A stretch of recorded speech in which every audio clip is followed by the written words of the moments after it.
Lewis Hamilton was fourth fastest in the only practice session of the weekend.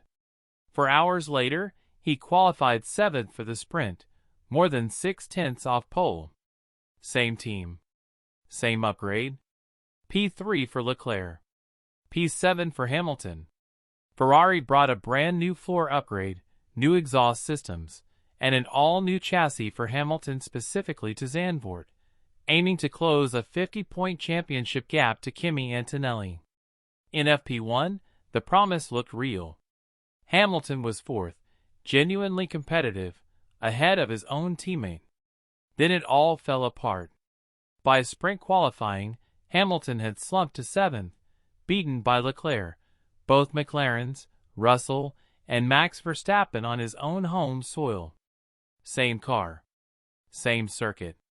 Same weekend. Two completely different results. Hamilton's own explanation cuts right to the heart of it. Subtle setup adjustments made between FP1 and sprint qualifying completely transformed the handling of his car. To make matters worse, his warm-up lap was disrupted by Gabriel Bortoleto's Audi, ruining his tire preparation heading into the single lap that decided his entire grid position.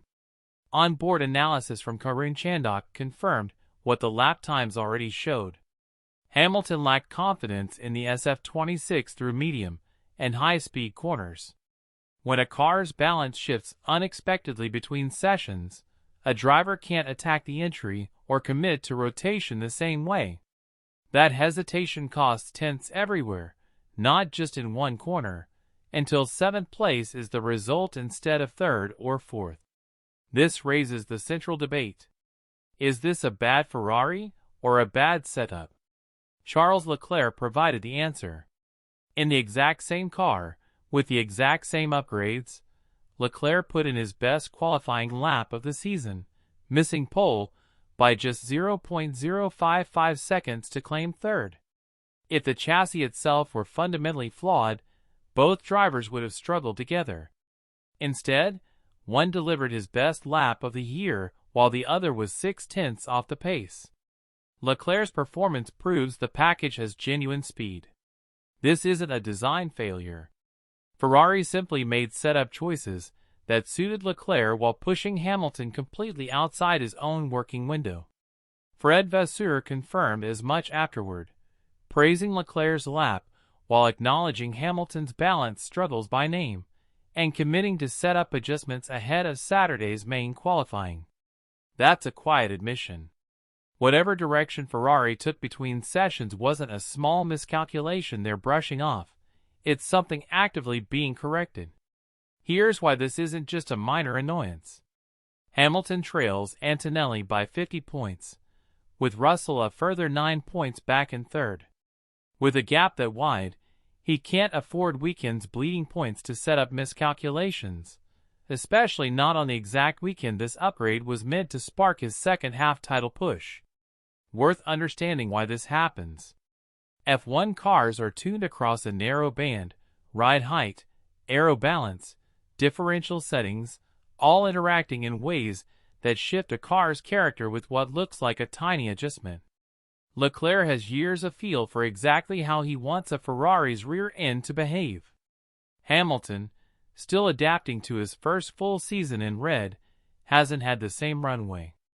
A tweak toward Leclerc's preference can push Hamilton outside the window, where he trusts the car enough to commit fully into a corner.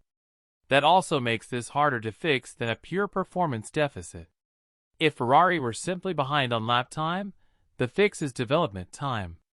A setup and driving style mismatch means finding a compromise that doesn't fully favor either driver or risk this exact scenario recurring.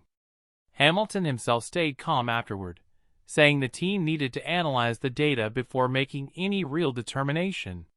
Panic doesn't fix a setup problem. Data does. So what should we watch for heading into Saturday? Does Ferrari's adjustment bring back the driver who looked competitive in FP1, or does Hamilton spend another session fighting a car that doesn't feel like his? Does this become a minor, quickly corrected footnote, or the first crack in a chassis story meant to define Ferrari's comeback?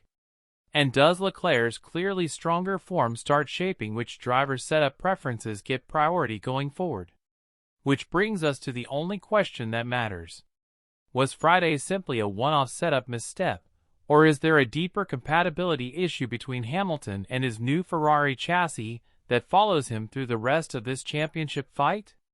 Let me know in the comments what you think. Subscribe, because with 50 points still separating Hamilton from the lead, every session like this one carries weight far beyond just a single Friday.